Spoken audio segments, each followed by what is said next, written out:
수구 기득권 뭐 그 사법부 쪽에 또 그리고 법조계 쪽에 그런 세력들이 있어서 함께 뜻을 모아가지고 이런 걸 추진했고 결국에는 그게 이제 윤석열하고 연결되는 것으로도 볼 수 있을 것 같은데 어떻게 보세요? 조이대 혼자만의 작품은 아니었을 것 같기도 하고. 두 가지 설이 있는 것 같아요. 네. 그러니까 그날 의총에서도 어떤 의원님이 좀 말씀 주셨는데 네. 이거를 아주 기획한 그런 사람 일부 세력이 있다. 네. 왜냐하면 그날 저 판결하고 바로 한덕수가 기자회견했지 않습니까? 이게 그냥 이렇게 될 수 있는 문제도 아니다.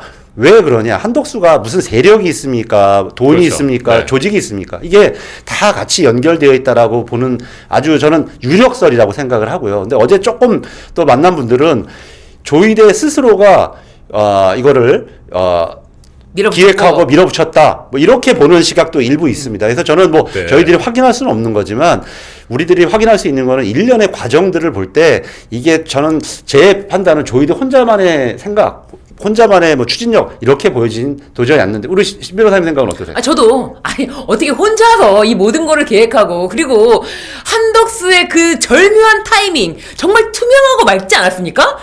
나 출마할게라고 하는 그 타이밍까지 비춰보건데 연결이 돼 있지 않을까? 이건 합리적인 의심이라고 생각합니다. 저도 그게 합리적이라고 네. 생각합니다. 그러니까요. 네네. 유죄 취지의 파기 환송 결정이 내려지고 30분 뒤에 내란대행 한덕수 후보가 그 직을 내려놓고 네. 그 다음날 출마 선언을 하지 않았습니까?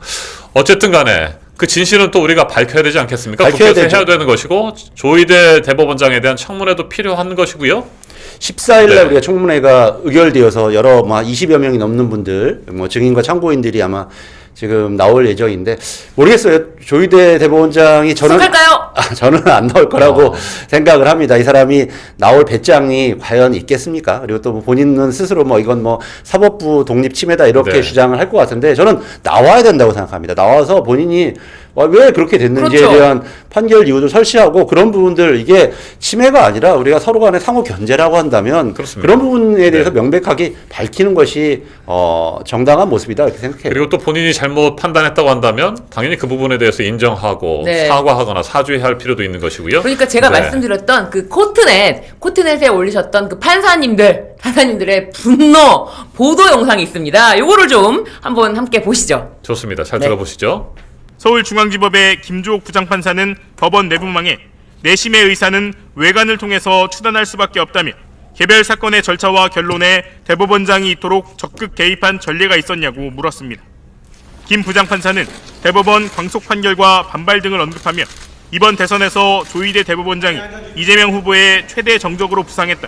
대법원장은 반 이재명 정치투쟁의 선봉장이 됐다며 이로써 대법원장의 내심의 의사를 알 수 있지 않냐고 반문했습니다.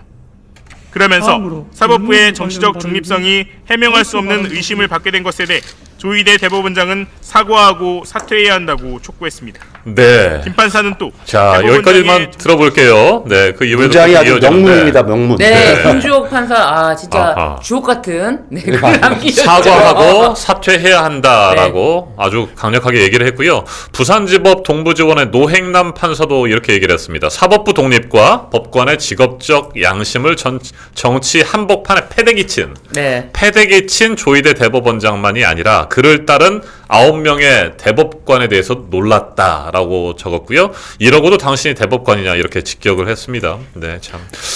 아니 판사님들이 좀 약간 이렇게 그래도 고고하신 스타일이기 때문에 패대기 이런 단어 뭐 네. 반정치 투쟁의 선봉장 이런 선봉장. 말 안 쓰거든요. 네. 근데 정말 이번에 내부에서도 굉장히 화가 났을 뿐만 아니라 뭐 개인적인 화가 아니라 그동안 우리가 쌓아오고 만들어왔던 사법민주화가 하루아침에 이 무너져 내리는 것에 대해서 내부적인 저항이 엄청 큰 거라고 생각합니다. 아니 대법관들은 뉴스라든지 뭐 신문이라든지 이런 것들 보지도 않습니까? 네, 우리 국민들의 현재 그 마음 상태는 어떤 것인지, 뭘 원하는 것인지 뭐 이런 것도 모르나요? 그러니까 그냥 뭐 대법원 안에 틀에 갇혀가지고 자기들의 사고에 딱 거기를 벗어나지 못하고 있는 상황. 그렇기 때문에 이런 그럴 가능성이 커요. 저 결론을 어제도 내지 않았을까 하는 생각이 들어요. 얼마 전에 네. 나온 그 판사 출신 변호사 지인을 만났는데 딱 그렇게 이해를 하더라고요. 정말 이분들이 생각보다 이런 국민들의 대중적인 정서, 이 민심에 대해서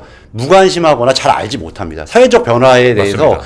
이런 부분들 얼마나 우리가 12.3 이후 이 내란을 극복하려고 했던 국민적 에너지가 있었는지 네. 제대로 잘 파악하지 못하고 있을 가능성이 저는 높다고 생각합니다. 지금의 시대 정신이 무엇인지도 이해를 못하는 거 아니겠습니까? 네, 일단 완전한 내란 종식이 필요한 것이고 네. 무너진 민주주의 지금- 헌정 질서 회복하는 것도 필요하고 그런 것들이 시대 정신인데 재판관들이 대법관들이 법과 양심에 따라 결론을 내야 되겠습니다만 그런 시대 정신도 접하지 않고 그 성 안에서 살고 있는 것인가라는 의문이 좀 들더라고요. 네. 그러니까요. 지금 이 사건을 지금 조희대 사법 쿠데타 이렇게 좀 정의를 내리는 게 네. 맞을 것 같고요. 그래서 이 사건에 대해서 사법 쿠데타에 대해서는 변호사들이 가만히 있지 않겠다라면서 변호사들 모임도 네. 지금 막 만들고 있어요. 변호사단이 지금 이것에 대해서 밝히겠다. 진실을 밝히겠다. 도대체 어떻게 개인 한 명의 조희대 대법 원장의 의견으로는 볼 수는 없지 않습니까? 그렇죠. 네, 그리고 이거는 사법 파동으로 언론에서 표현하는 건 잘못된 것 같아요. 네. 이거는 사법 파동이 아닙니다. 사법 쿠데타입니다. 그럼요. 네. 저희가 당에서도 그래서 현수막을 네. 딱 다음날 네. 저 윤석열은 내란 쿠데타, 네. 개헌 쿠데타, 조희대는 사법 쿠데타 딱 이렇게 정의를 해서 현수막을 딱 걸었거든요. 네. 명확한 저는 규정이었다고 생각합니다. 맞습니다. 뭐 정치에 개입하고